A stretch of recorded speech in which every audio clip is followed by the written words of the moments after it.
Because I'm one of those people that's like, oh, yes, Johnny come latelys.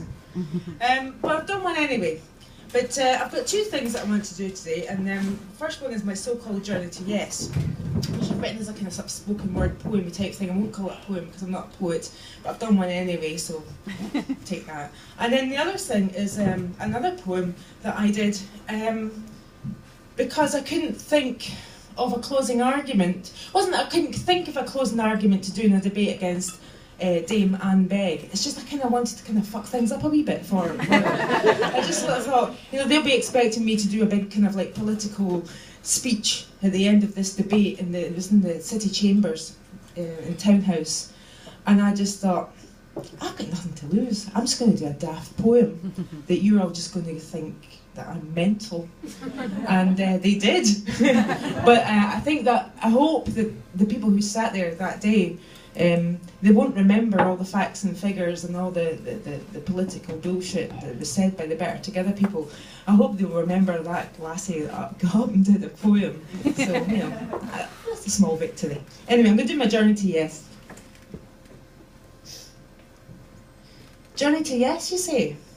Well, that sounds like a prog rock band, I say.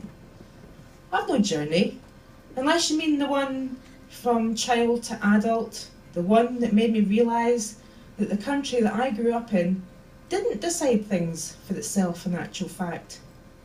That got pocket money back from somebody else in return for its taxes. That got some expensive nuclear weapons beside its biggest city as a thank you. And was a nice wee laboratory for the experiments on taxing the masses regardless of their income. Is that the kind of thing you mean? Journey to yes, you say? That sounds like something a wee bit arty-farty, I say. I've not got a journey. Oh, unless you mean the one that my brother took from Edinburgh Uni out of Scotland when he couldn't get a job in the industry of his choice and had to move to London where he stayed ever since.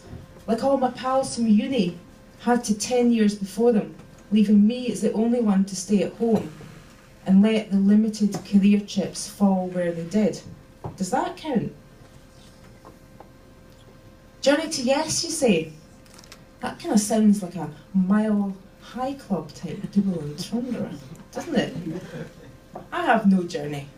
Unless you count the one that I made when I went to the ballot box every 4 years with countless other Scots to vote for parties that either didn't get in or had to move so far to the right that when they did get in, we didn't recognise them. And they took us into illegal wars and they let the bankers steal our money. Is that the kind of thing you mean? Journey to yes, you say? Is that some kind of evangelical, see the light type moment? I've not got a journey.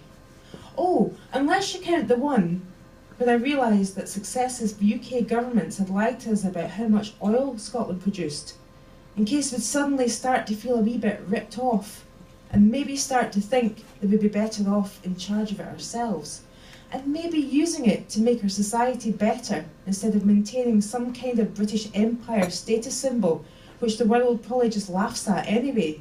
I'm on the right track. Journey to yes, you say? Aye, that's a cool wee soundbite, I suppose.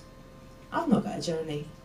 Oh, unless you mean the one that I took when all my teachers went on strike during the year that I sat my hires, because the government wouldn't pay them enough, or when they closed down the steel, the coal, the shipbuilding that we were famous for, and a heap of my dad's pals got made redundant and never worked again. Just at the same time that Brent crude was hemorrhaging out the seabed, and we should have been dancing in the streets instead of marching down them with placards. Maybe we could have funded our schools and hospitals, maybe looked after our elderly properly, maybe even set up a wee oil fund. Am I getting warmer? Journey to yes, you say? Does that happen to folk who used to think it was a good idea for us to only have minimal representation in the Houses of Parliament, the EU, NATO and the United Nations, and have a bunch of privileged, unelected pals of politicians sleeping on red leather benches, deciding on whether disabled folk are scroungers or not? Is that the kind of thing? No, I've no such journey. Here's my journey. Oh aye, I've had a journey all right. My journey went from yes to hell yes.